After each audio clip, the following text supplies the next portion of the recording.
Hey folks, welcome back to another Gravity Ace development live stream. So today I'm going to work on, I think I want to work on a little sound effects. Yeah, I think that's what I want to do.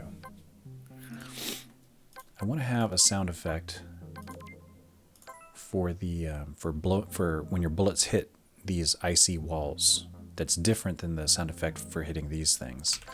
And I also want to try out some code that I think will... I was having a... See, you hear that sound when the bullet hits? That oh, this is going to sound like breaking glass.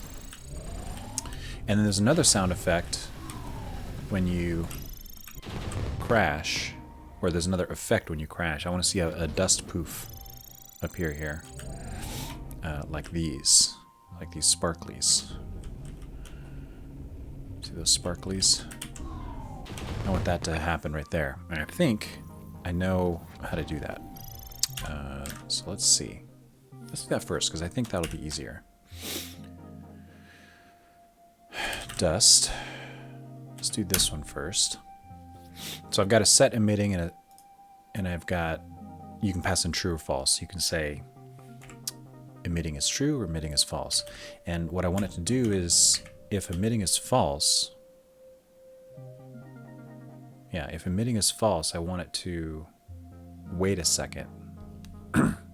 So I need a timer. Let's just create a variable like that. Make it a float. Right? Now it's a floating point number.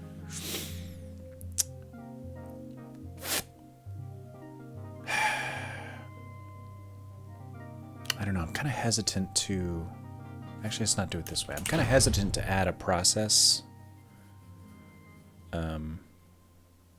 Well... Oh, screw it. Let's just do it.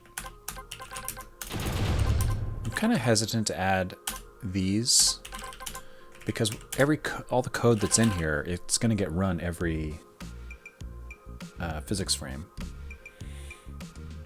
And instead, if I did a node for a timer and then had a callback, then none of that code would be running every frame. It would only be running on the callback, and theoretically it would be faster. Yeah, actually I just talked myself into it. I'm going to do it that way. So let's add a timer. And I'll call this one the emitting timer. And let's just set it for something small, like 0.2 seconds. Okay.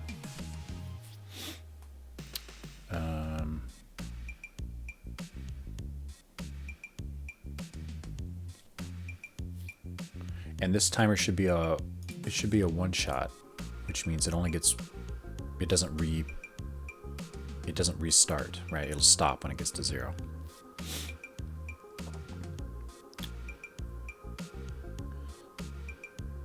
So then I want to say, hey, thanks for the follow. I'm sorry I don't know how to say your name, but thank you very much for following. I'm going to assume you're a Godot engine developer or a game developer of some type. If you get any questions about anything, let me know. So if we're turning on the emitter, then I want to start this. I want to start this timer. In fact, I want to stop it and then start it again, just in case it's already running.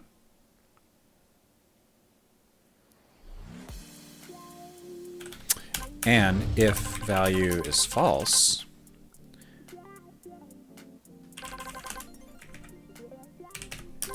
and the emitting timer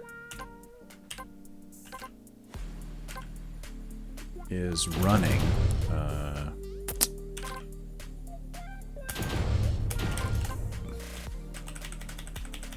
This processing is stopped. Okay. This is a little tortured, but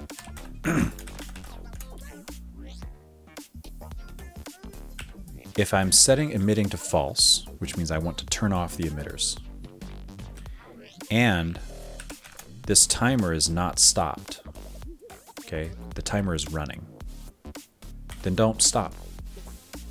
Only stop if the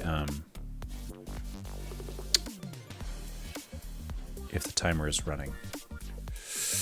Do I want to do that? This can, so just talking through that, this can get into a problem where, oh, thank you. Thank you. I'm glad you liked it. That was the last post with the ice and the dust particles, right? That one drew so much attention, I can't even explain it. So this is actually, the problem with this is that if you turn off the emitters, but the timer is running, it won't turn them off. And then they could just keep emitting if you don't turn them off again. So you have to keep doing this and keep calling off until it turns off, which is not what I want. I'd rather call it to say turn off, but it doesn't turn off right away. That's what I want. So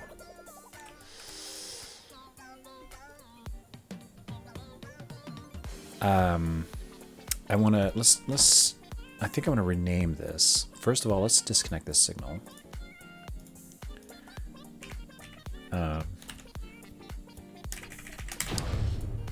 This time, what I want to do instead is, if you turn it off, it starts a timer to turn itself off, and then it turns itself off once the timer hits.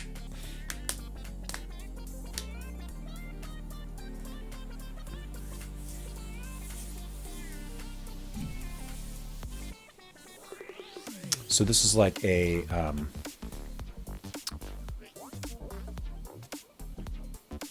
turn off wait timer. What's a good name for that? A deactivation timer.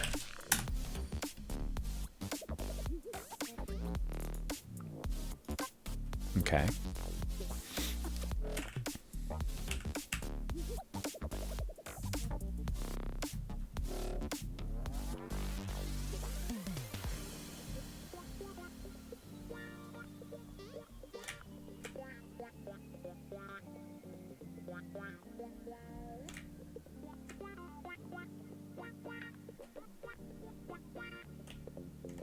Okay. So let me erase this code. So let me think through this. If you're turning it on, if emitting, then do that. And we'll call this turn on, or let's just call it on. And we'll create a function on here.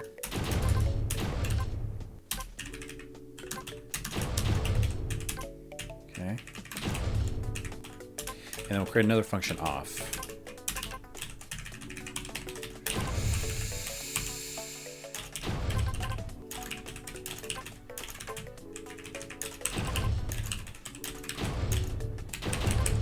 Okay. This is a little duplication of code, but it's clear, it's okay.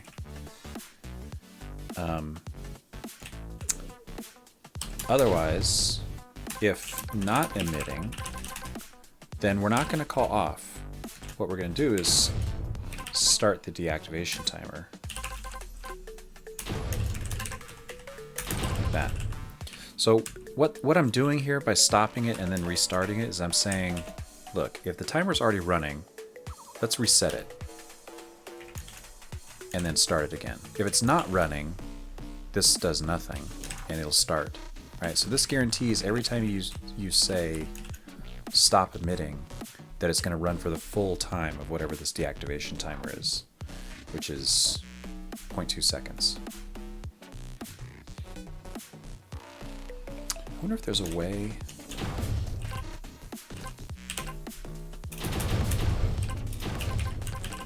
There's no restart. Yeah. The simplest way is just to, what I already had, I think. Just tell it to stop. Stop and restart.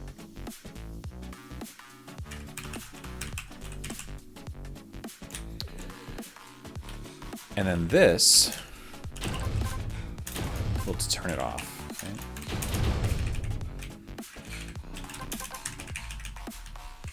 So if you set it to true, it's going to just start emitting. If you set it to false, it's going to start the timer. And if you keep setting it to false, it's going to keep resetting the timer.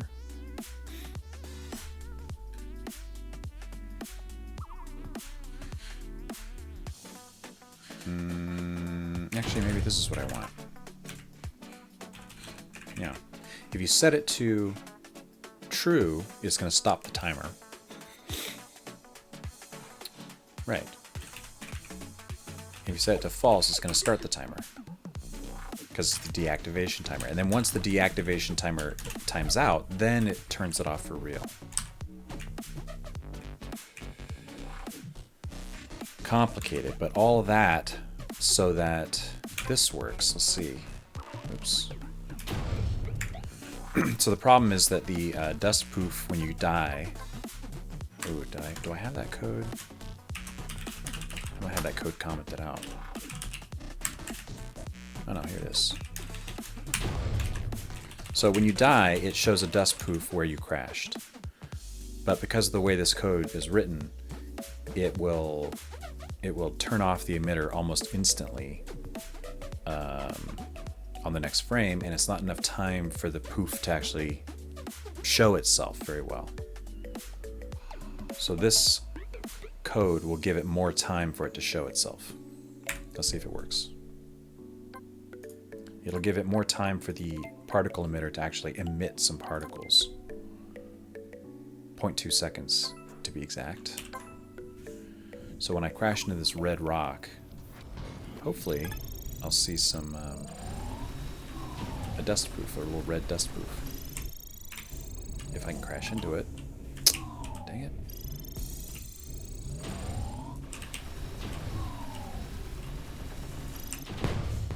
There it is. Did you see that?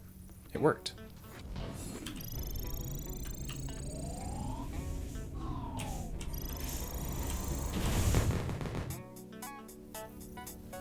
That was weird.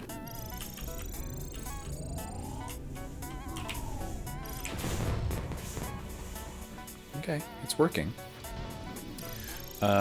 It's the position's a little off. It seems a little strange to me. But let's take this code.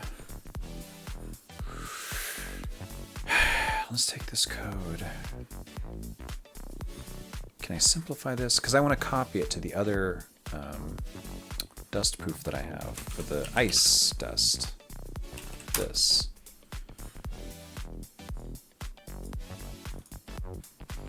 But I wonder if I can simplify this a little bit before I copy all the code.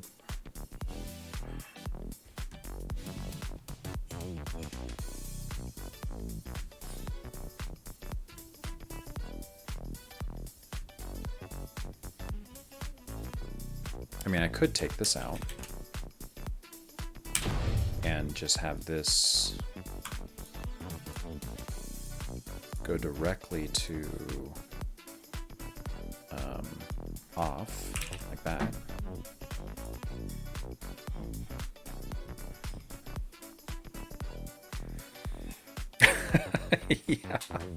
Yeah. What did you want to see about the ice particles? Did you actually want to see the particle system code or the node setup, or I can tell lots of people did. It really surprised me. So many people are into icy particles.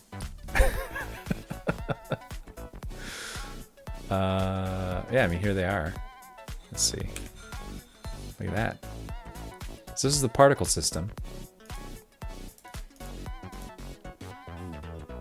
Right? It's actually two different particle systems. There's like this dust, which looks like kind of snowy, right? And then there's these shards of ice, which, oh, that reminds me, I wanted to change that texture a little bit.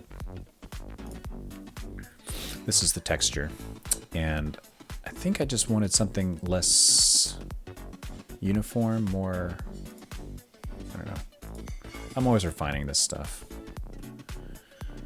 What if I did...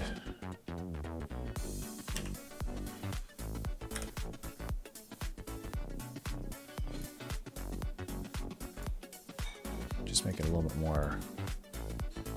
Oops.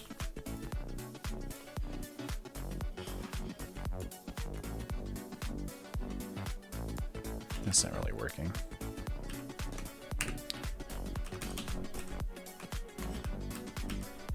Well, now I'm getting in the weeds.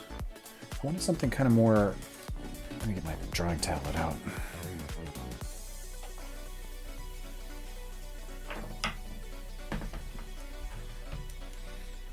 I kind of want something more like that. So let's see.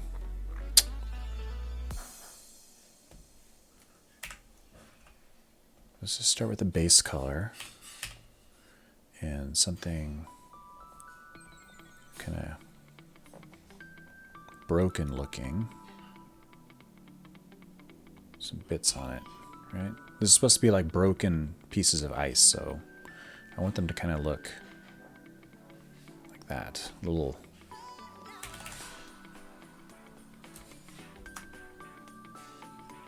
sharp, you know?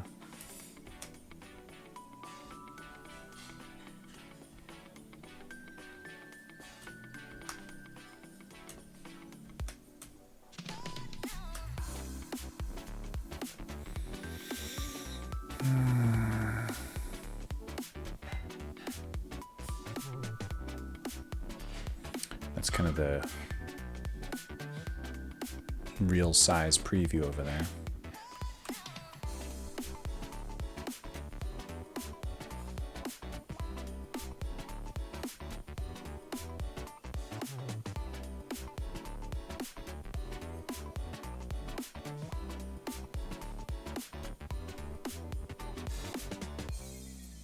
Yeah, something like that.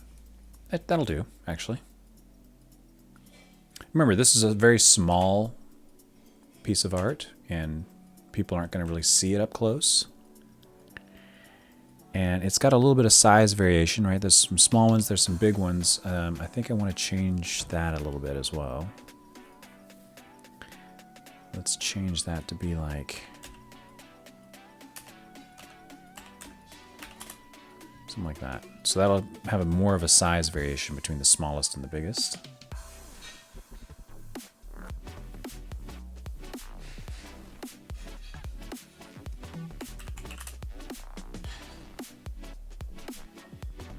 Zero is too small.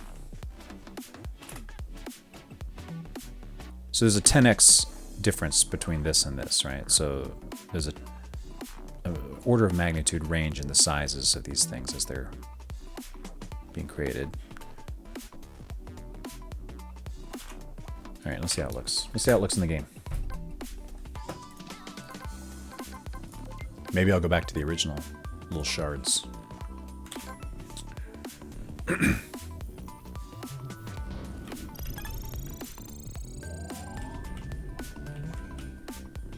I think I like that.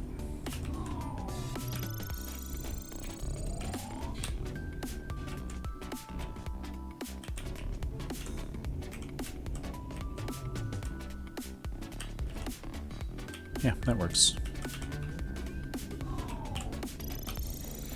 And here's the dust from these rocky red rocks compared to the ice of these icy ice walls.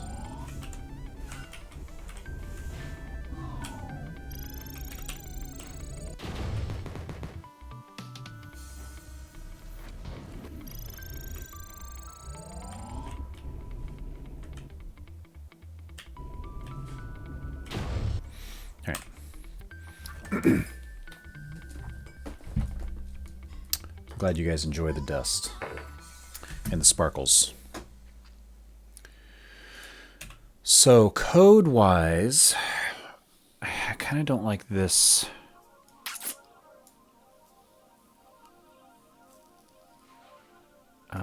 I could take this and put it here.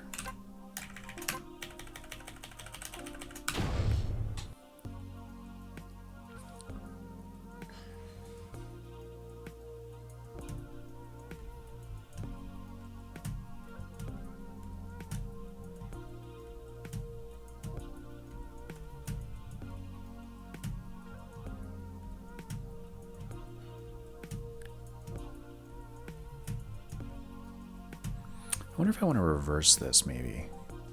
Maybe I can make this simpler.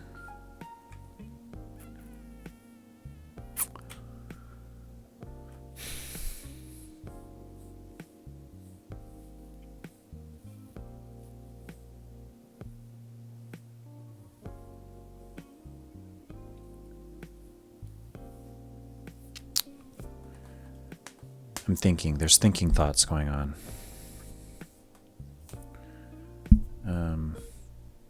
Right now I'm calling emitting equals true or emitting equals false, but what if I called on and off instead?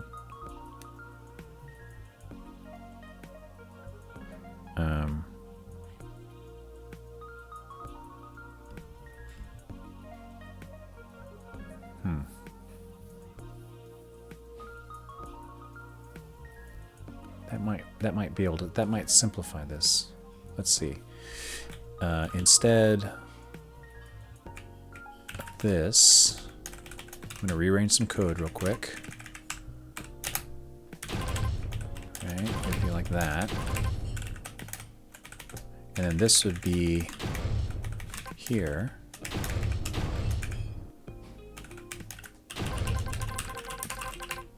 Okay. I could take away these conditions.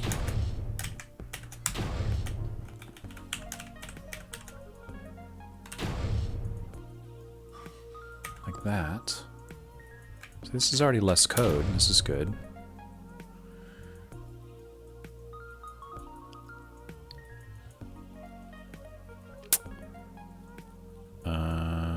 But then this needs a different connection to there, and I'll do that.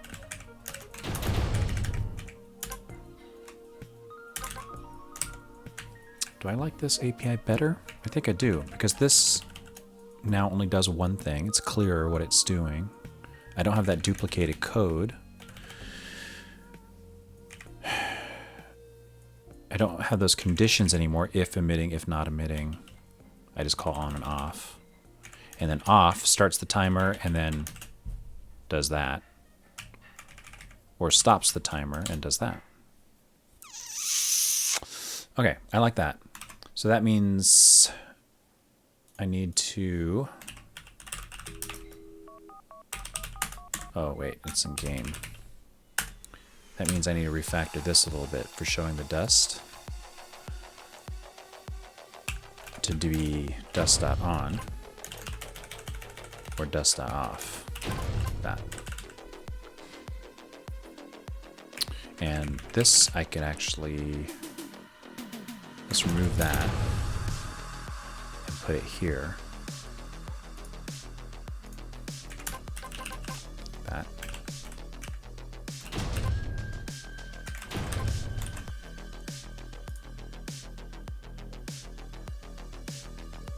This way, this code in this singleton doesn't have to know as much about how the dust works. It just needs to know I need to turn it on, set its position, or turn it off. And then inside the dust itself, it knows how to do all these timers and whatnot. And this code does feel simpler to me. So I'm going to copy this to the blue one. Like that. It's just dust and shards in this one, though. Let me do this.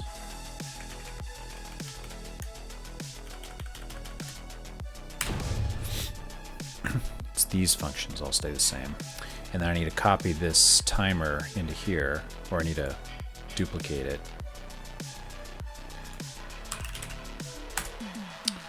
Let's call it deactivation timer. Set it to 0.02, 0.2, and do the timeout right there. So now this blue dust should work exactly the same as the red dust. Let's see if it works without crashes. Let's see if I got it right on the first try.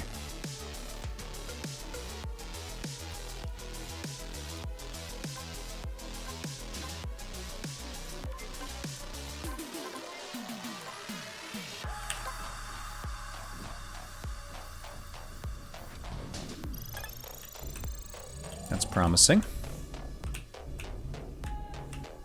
Oh, look, they're not turning off. See that? It's not turning off.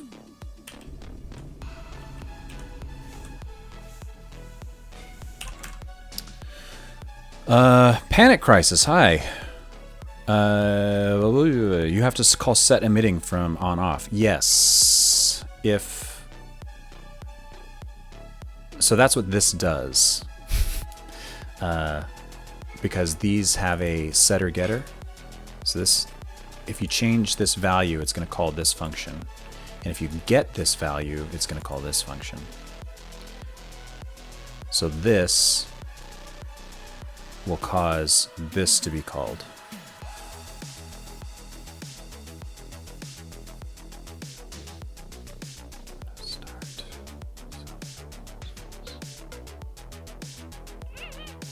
So why isn't this working? But why isn't it working, you're asking? If you're so smart, John, how come it's not working? Yeah, good question. The signal's connected. I start the timer. Let's see if I get in here. Oh, what is this? Noise. It's just noise. Let's see if this timer actually gets called.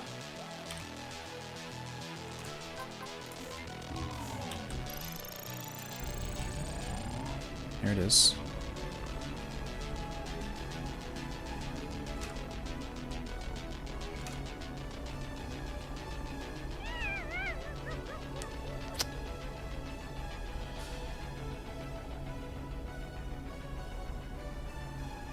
Dust red. Why is dust red being called? Why did it take so long?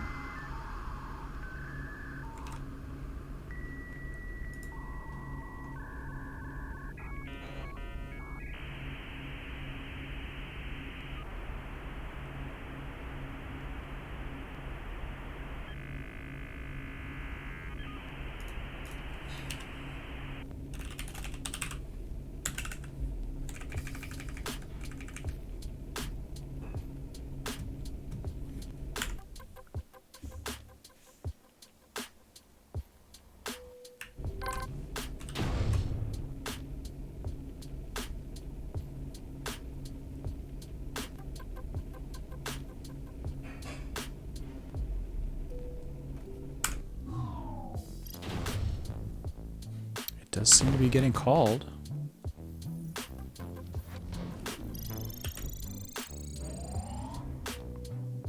Taking a heck of a long time though. It's weird. Oh, I know what it is. I know what it is. It's because it keeps calling it. The way that my code is running is it keeps calling off, off, off, off, off. And so I think it's restarting the timer. If...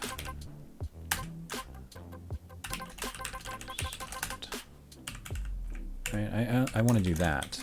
I only want to start it again if it's stopped. That's red. Let's do it to blue as well. Let's see if it works now. Let me turn off. That breakpoint's off. Okay.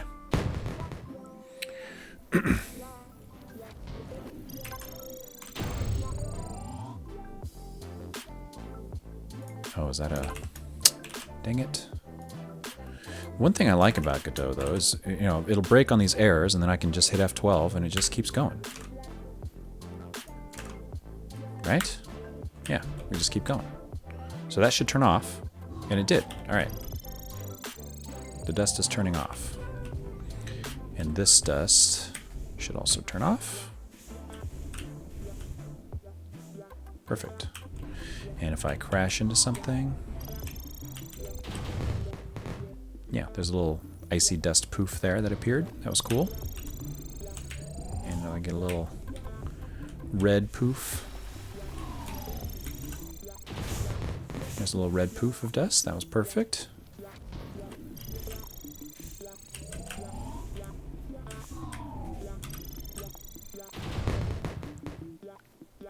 Nice. Yeah, I like seeing those little particles appear when I crash into things.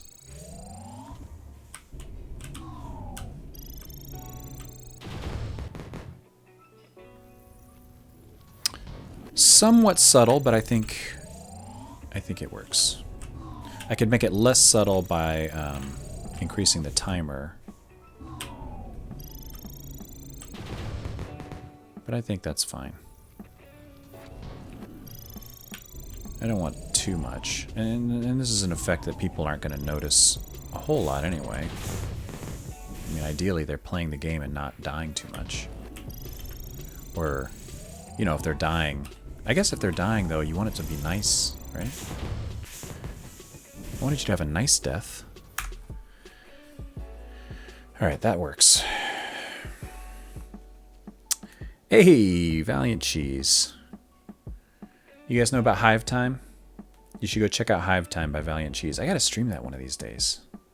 I might stream that this weekend. Maybe Sunday.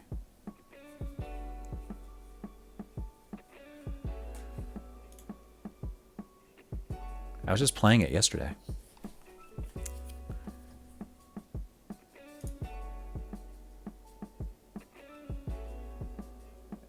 Alright, so this is all the changes I made to the dust. Right, changed the API a little bit to on-off. Which I like better. This is more meaningful to me than this. Plus it's less writing. Dust on, dust off. That just makes more sense to me. And then I changed the art a little bit. Yeah, fix this. All right, this is good. Fixed dust proofs when the player dies.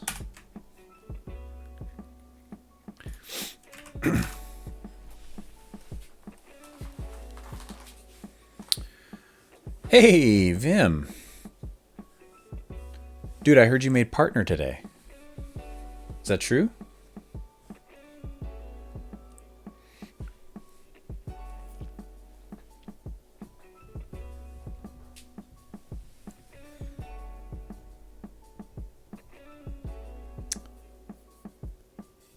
All right, sound effects. Sound effects. That's what I wanted to do.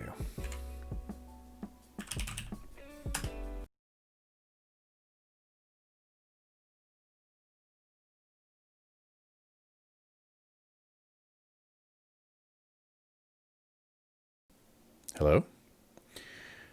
Whew. Thought I screwed up.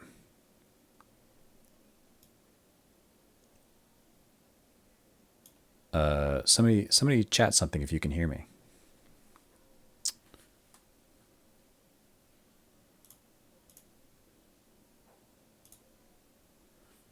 All right, good. All right, I turned off the music because I want to do a sound effect.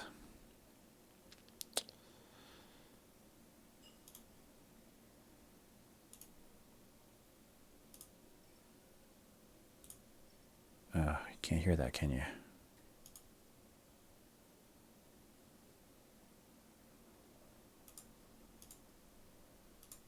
Hold on.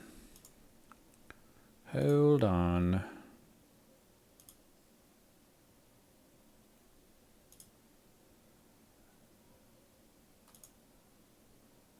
Yeah, that should be working.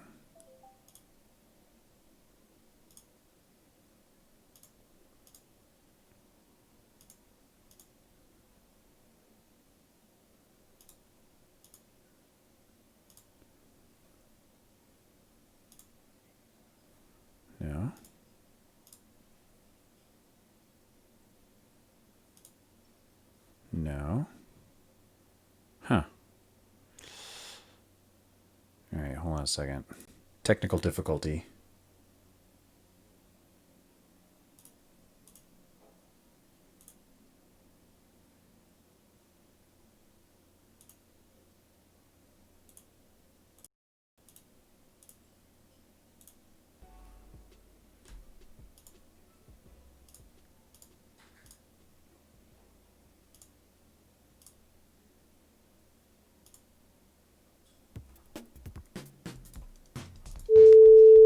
There we go. All right.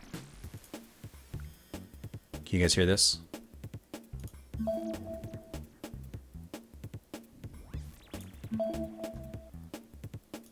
me turn off the music again.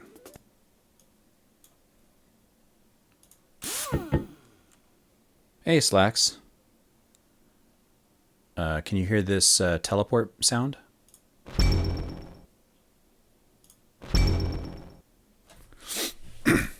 If you can hear that, we're in business.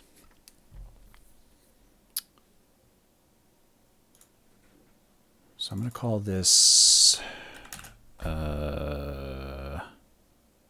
nice. Yes, Mr. Slacks, one of our European visitors. You go to bed late. Aren't you 8 hours ahead? Is it 2 a.m. where you are?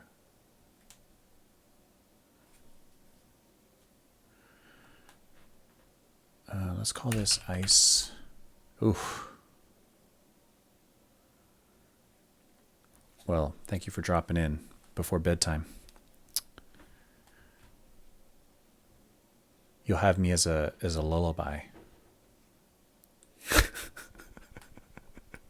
I'm a terrible lullaby. I hope I don't give you nightmares. Oh yeah, that's a cool one too. Jitspo's working on a cool game, also on Godot engine, and it's called Fist of the Forgotten. It's I think it's like an action kind of platformer. I'm not sure what it is exactly. A Metroidvania maybe. I don't know, but it's some kind of platformy thing with you have a giant like fist for smashing things. Oh yeah, and the other game he just released is called Goop Loop in early access, which looks cool. What do I call this? It's going to be like an ice. Let's call this ice break. So I want kind of a glass breaking sound. And I've got a library of sound effects here that I bought. And I'm going to see if they've got anything in here that's, you know, close to what I want.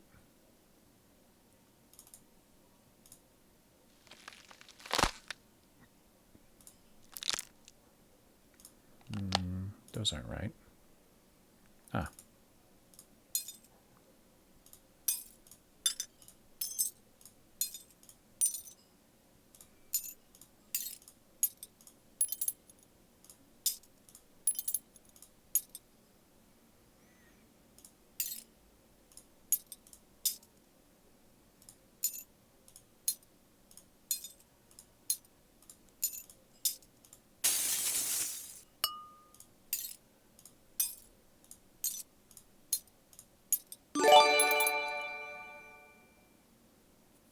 Slacks. Ever the generous donor. Thank you very much. All right, let's start with let's use this guy. Change my timeline to seconds. And this is going to be a very short sound effect. Probably something on the order of like, I don't know, quarter second or something. Maybe a half second at most.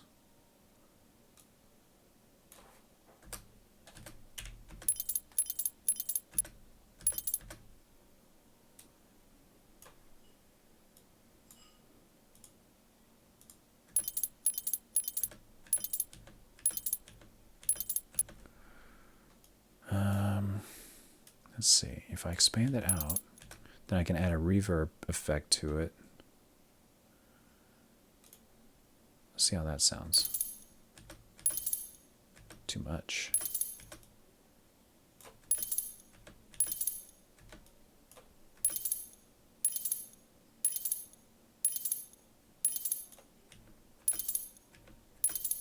Doesn't really sound like glass anymore.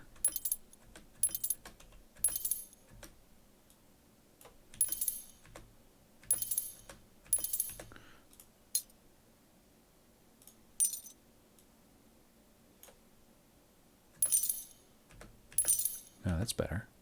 So I've got two different glass sounds. Right, if I mute this one, and I unmute this one, so you can hear the difference, right?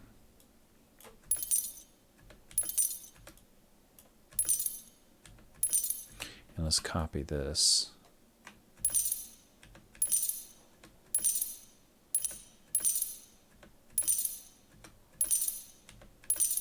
I don't know. That might be good enough. Might be too much.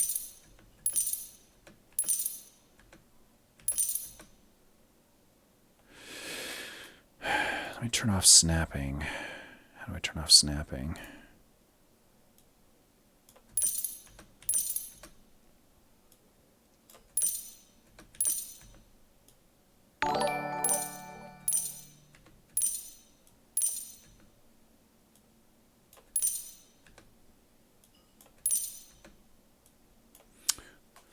Who was that?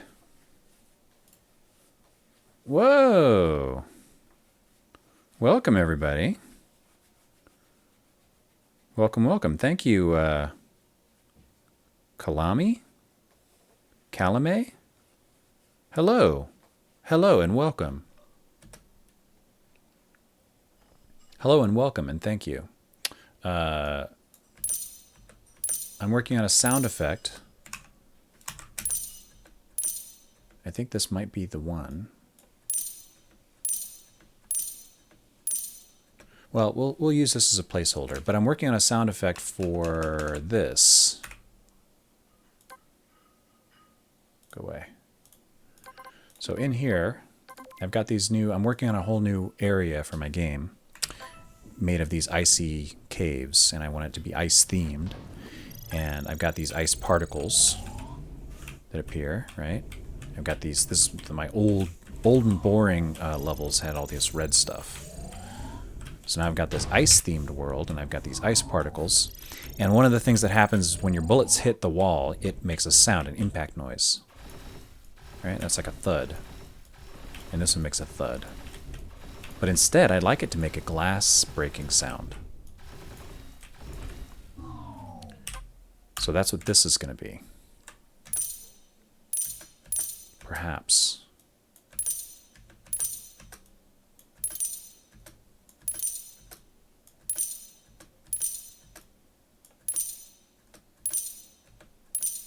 Let me take this off of there and put it, where do I put it? Here.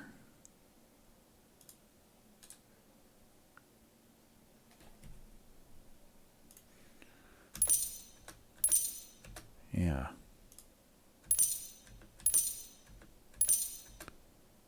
This is a channel for the master output, so I can put plugins here and it affects every track. There's lots of different ways to do that, but like I could group these together. I don't know.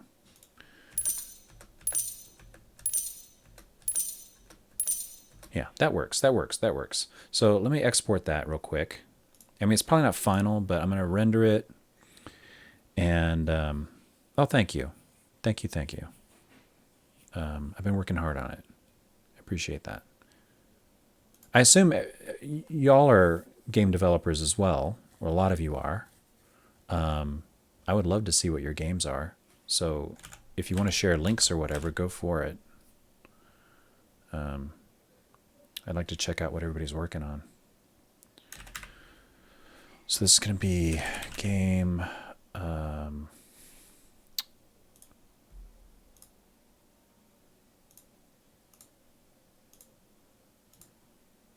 game...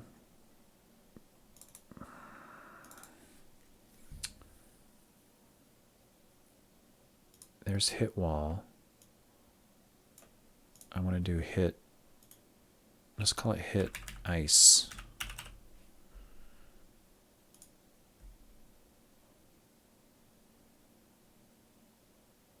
Render that out. And I'm going to change this name to be Hit Ice. All right, so now if I go back over to Godot. Ooh. I love seeing games on itch. Oh, thanks for the follow. Oh, Gravity. We love Gravity here. Here at Gravity Ace, we love Gravity.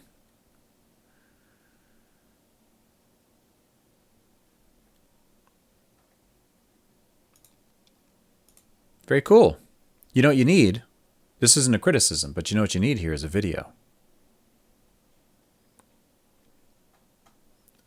But this looks very cool. Very, very cute. I was just talking to some friends the other day about platformers in general and how, I mean, maybe you could tell by the color of my beard, but I might be, I kind of missed platformers when they came out of the NES, right? That whole genre kind of passed me by. And I've played them. You know, I've played a lot of them. But they don't have the nostalgia for me that they do for other people. So I was thinking a good way to understand them better would be to make one. So I was thinking of making just a small platformer maybe next week and just get the movement down and the jumping and just seeing how it feels, you know. I think that'd be maybe kind of fun. Because I'm trying to find, I'm casting around for my next game. And I'm doing prototypes right now. And I'm trying to find, you know, I have a set of criteria. And platformer could work with the ideas that I have. But I just never made one before. So I thought I might just give it a try.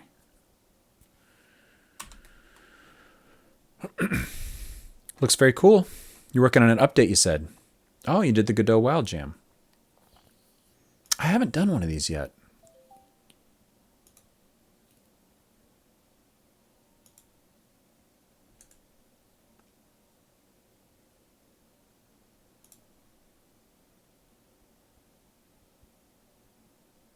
They do one of these every month, right?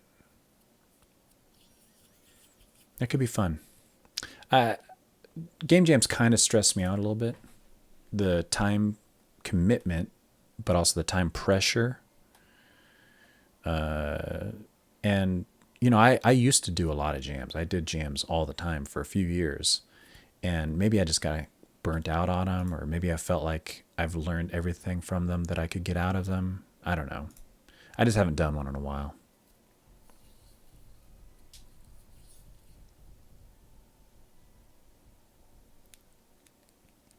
Yep.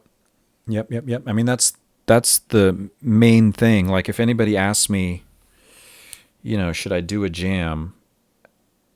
I'm always a little conflicted because yes, but I feel like you need a certain level of skill before you can even think about participating. You want to be comfortable with your tools. You want to be able to work quickly. Otherwise, you're going to go into a jam and not finish anything. But if you are semi-proficient and you scope things down appropriately to a small, tiny size, and then it gets very useful because you can you go through the whole process from beginning to end. You actually start with an idea and then you publish something at the end. And that whole process is actually very, very instructive because, like, I see a lot of people doing jams, right? And they're like, oh no, hour to go. And they haven't published it yet. And then they realize all the work that goes into publishing is going to take more than an hour.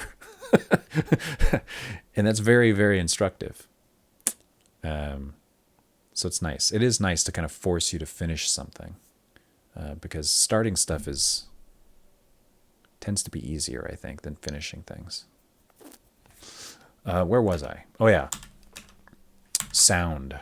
So I think the sound effects I had were in the bullet. That's the wrong bullet. Yeah, here's the bullet hit sound effect for walls. Right.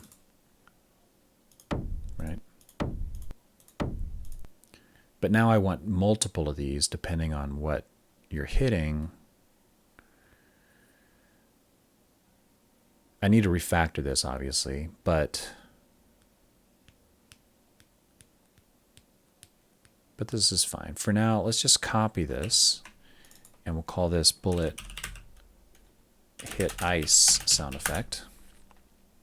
Terrible, terrible names, but I just want to get something working. And then I'll make it nice later. Got my hit ice sound. Right? And then in here, this thing knows what it hit.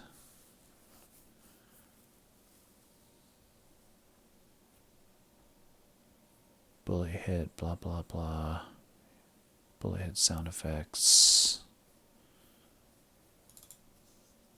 Okay, so I'm going to have to rewrite a lot of this.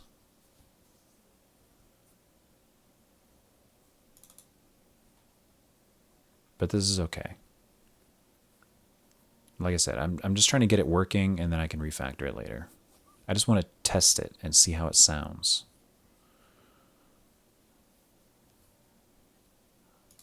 So if the body that the bullet is hitting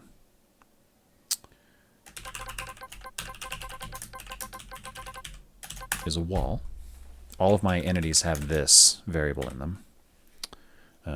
I've talked about this a lot on other streams. If I was doing this new today, I would have done something like if body.is in group walls, right? That'd have been better. But I didn't do it that way.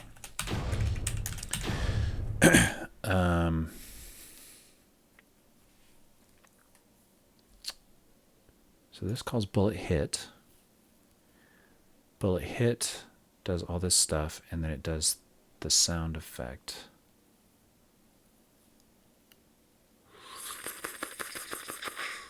Oh, it passes in the body too here, doesn't it? Yeah, okay. So I can move this to here.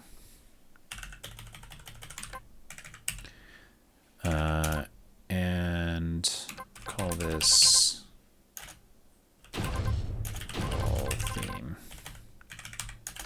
D.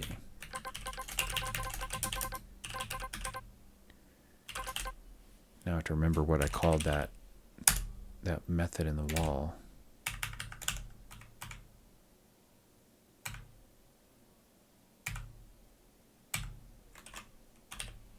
Get theme ID. Like that.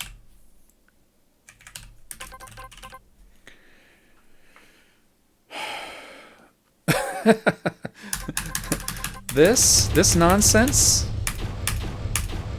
is a plugin I wrote. Yeah, it's my magic trick. Thanks, Max. You can get it here in the Asset Lib. Click Asset Lib, search ridiculous. There it is. Ridiculous coding by me. I don't know why the video and the picture don't work. I don't know.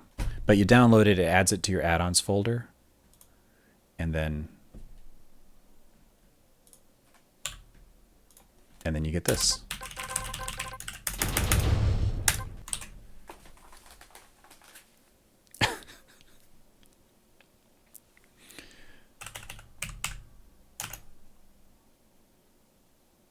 So let's do this. And right, this is going to be like that. And then here I say if, remember, I know this is terrible, but this is quick and dirty, quick and dirty.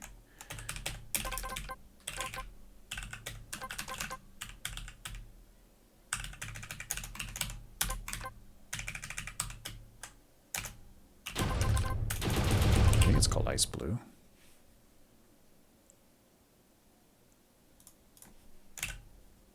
Red and ice blue, yeah.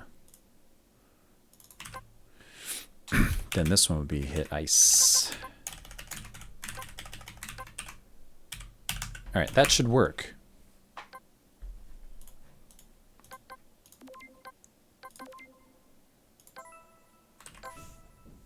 It'll either work or it'll crash immediately. So there's the thuds. And do we get ice noise? Hey!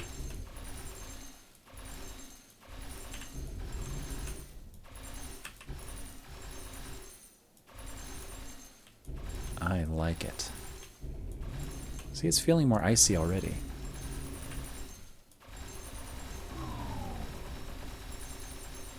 It's like in a game where you have different floor tiles or something, and the footsteps sound different depending on what you're stepping on.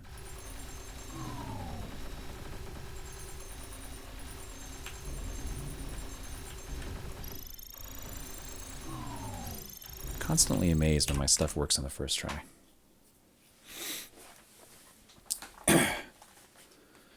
So these sound effects are, what do you call them? Positional. And they are parented, or they're children of the bullet, so they move with the bullet. So if you're shooting at something to the right of the screen, it'll sound like it's coming from over there. If you're shooting at something to the left of the screen, it'll sound like it comes from over there. I refactored this from another class, so actually I don't need to change the position. But the other thing it does is it changes the scale. So it changes the pitch slightly, just very slightly, each time it hits to add some variation to the sound. And then it plays it. So each bullet is carrying a different version of the sound. And this might not be that bad. I mean, it gets a little complicated because I've got the themes, the different themes for the walls. Here's the red walls and all their thingies. Here's the blue walls and all of its thingies, its data. But then I've got the game singleton actually showing and hiding dust based on the wall theme, instead of the wall doing it, right? Should walls be in charge of their own dust? Maybe. But for performance reasons, I put the dust in this game singleton so there's only one instance of each one, instead of one instance per wall. Similarly with the bullets, I could... Right now the bullets are each carrying copies of these sound effects for when they hit things. But I could refactor the bullets so that these sound effects are in the wall. And then I could tell the wall to play the sound. But that gets complicated because then if each wall only has one audio player, then as the bullets hit, the sound will get cut off as the next bullet hits, and then gets cut off as the next bullet hits. And you might need multiple audio players so that the sounds don't keep getting cut off. And that's exactly what putting it in the bullet does automatically, because you have one copy of the sound effect for each bullet. Plus you'd have to do some shenanigans in the wall to move the sound effect to the right position of where the bullet hit. It's a trade-off of kind of moving, having the code for doing this stuff kind of spread out versus having it all together but making the code more complicated. I don't know which is better. But just looking at this, it's not too bad, right? The bullet hits something, and then the bullet tries to detect what it hit, right? If it hit a wall, it's going to do this.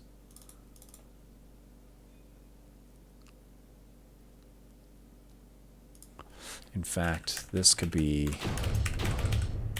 here, right? So if it hit a thingy that can be hurt, then it plays this. But if it hits something else, which would be a wall or anything, right? It tries to figure out what that thingy is. If it's a wall, then it gets the theme for the wall. Ice theme, red theme, whatever.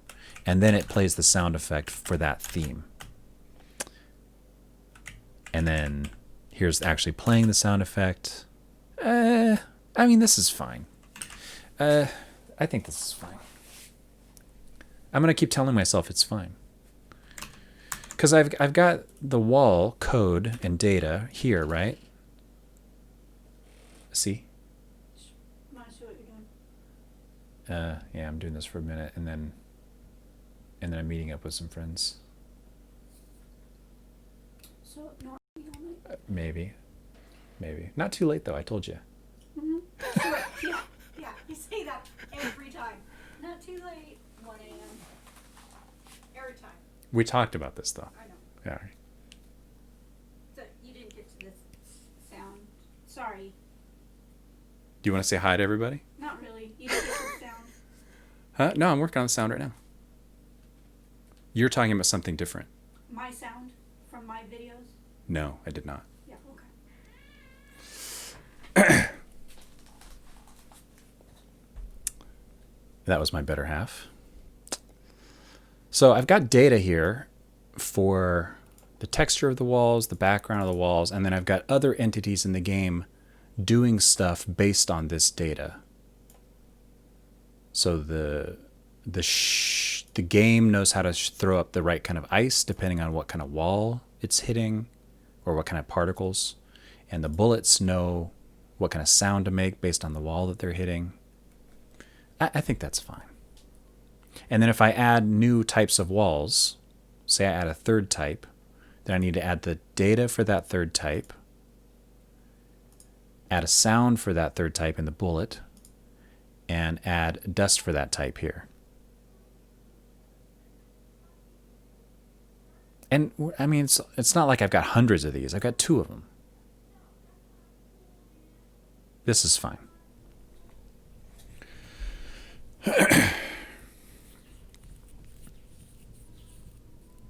I can't believe it worked.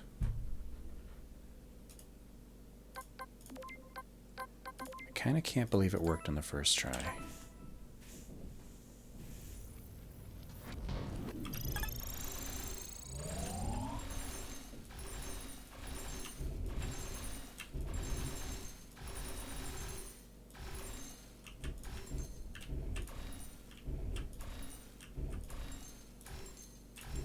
See, and I could make different, like 3 or 4 different sounds for the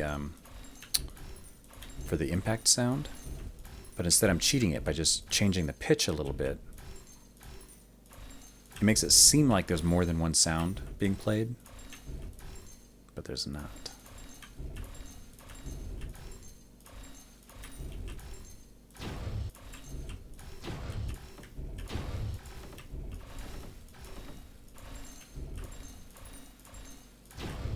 Let's see if we can add a little poof there too.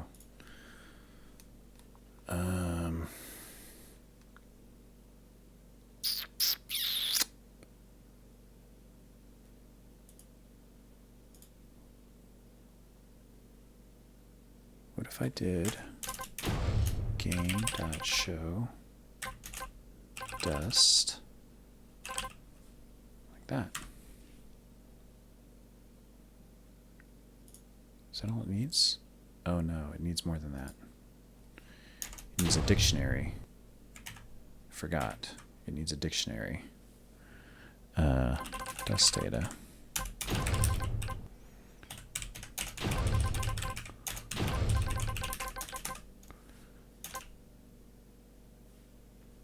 Is that what I'm calling it?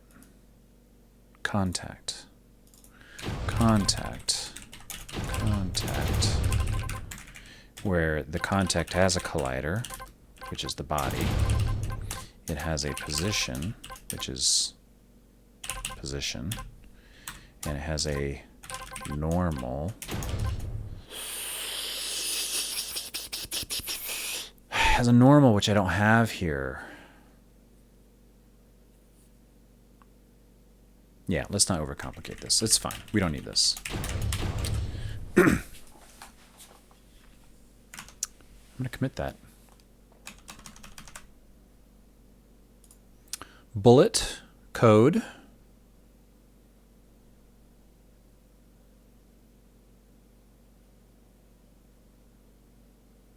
Really?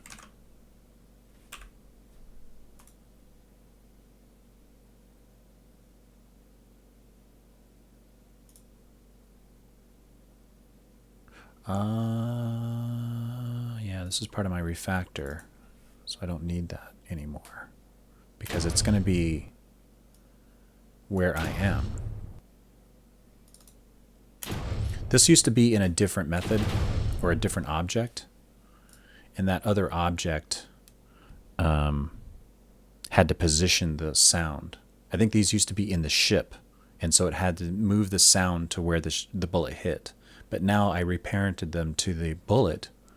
I don't need to move them manually. They just move with the bullet, so I don't need the position.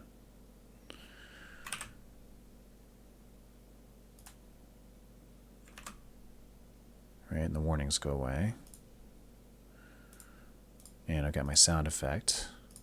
Let's just play it one more time, make sure it still works after those last second changes. Hey, Judd.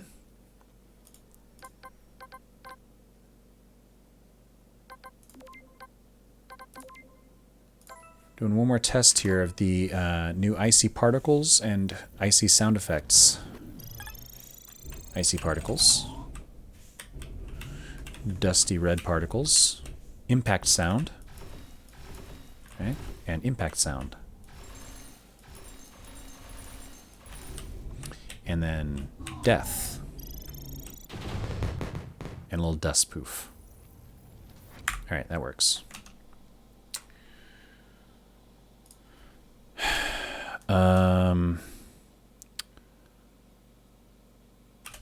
Added sound effect for bullet impacts on ice walls. I'm being kind of verbose with these commit messages because they're part of my build process. I have a script that builds my my change logs, basically, right? And it does it based off of the commit messages. So to save myself time later having to do a bunch of writing, I just write nice commit messages as I go, except for these private ones. So these all marked private are the ones that I put a hashtag private. So probably I'll just delete these from the changelog later and publish these out to the public. And then I don't have to write anything because I've already written it as I went. There's a YouTube video I wrote. I did a YouTube video about my whole build system and how, how it works and what it does. And I think, yeah, I did. I uploaded all the code to GitHub too. So if you want to use it, you can use it. Anyways, that's in my YouTube somewhere. It was a couple of devlogs ago.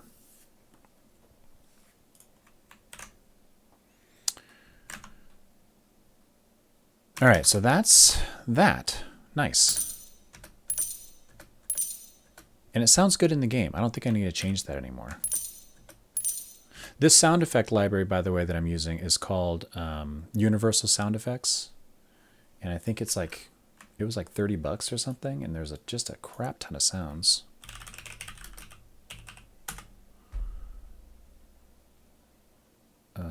Was it this one? This one? I didn't get it from the Unity Asset Store. I think it was this one.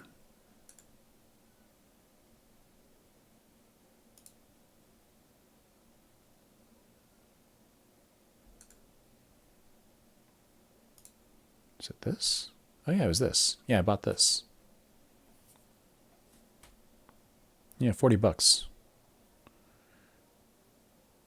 And free updates, so as they add new stuff to it, I can just download it again. And typically my sound effect process is not to just use the sound effects as is. What I'll do is just use them as, like look at this guy, right? So this has a bunch of different sound effects, all kind of layered on top of each other with delays and reverb and all kinds of stuff. There's like fade ins, fade outs. So it's a bunch of mixing. That one doesn't even do anything. Right? There's that. And there's that. And there's that static. And there's that. And when you play them all together, it's the warp in sound.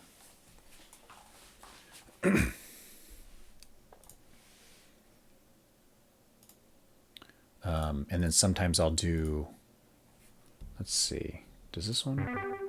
So this one's actually an instrument. This is why I use a digital audio workstation for doing sound effects, because you can actually make instruments, right? And then you can play them to make your own kind of interesting sound effects. And I could overlay that too with, you know, samples as well. So it gets very creative and can be very complex. But anyway, for $40, it was well worth it. Well worth it. And there are tons of free sound effect resources out there as well. I mean, another one that I used to use a lot is these guys. Free sound, and when you log in, they have a ton of sounds. But like if you search for like alarm, I don't know, whatever you wanted to, right? One of the things you can search for is Creative Commons 0. And these are essentially public domain sounds. These are sounds where they've waived all rights to it. So you can do whatever you want with it. And there's just tons. And I would use these in the same way, right? You download a few, get them into Audacity or something, and play with them, mix them, you know, until you get a unique sound that you like based off of other sounds that you started with. I just like using universal sound effects because it's got a pretty big library, thousands and thousands of sounds, and they're all kind of neatly organized, right? Squeaks, space warps, robots, magic spells. And another nice thing about using this digital audio workstation is it makes it really easy to audition the sounds. So like you can go into, I don't know, any one of these. Let's look at explosions. Shockwaves. Oh, there's only one. Short, right? So there's a bunch of explosions, and you just click on them and audition the sound. Quickly find the one you want to use and drag it in.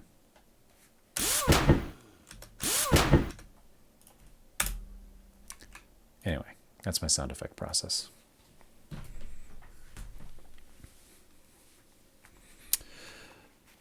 Oh, yeah, cool. Yeah, avoid the ones that Among Us used. I was getting a lot of people noticing that the original out of fuel alarm that I had was the Among Us people and I used the same sound effects library for our alarm. And so I changed mine because, I just didn't want to deal with the question anymore. Are you copying Among Us' sound? No, actually we're using the same sound effects library. Like, they were coming fast. So it was just easier to change. But like what Valiant said, recording your own sounds is pretty easy too. I mean, and they don't have to be super high quality. You can do it on a phone and just go out and record sounds. And you can get some interesting stuff. And then you bring it back home, clean it up, play with them, But it is nice if you have a decent microphone and a quiet room to record in. I've burned myself. I burned myself one time recording hot lava sounds over a pot of bubbling spaghetti sauce, which makes really good lava sounds, by the way.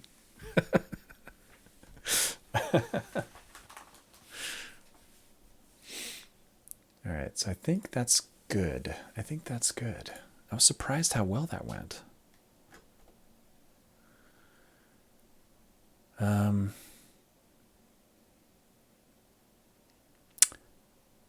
I think I'm going to call it a day for right now. I have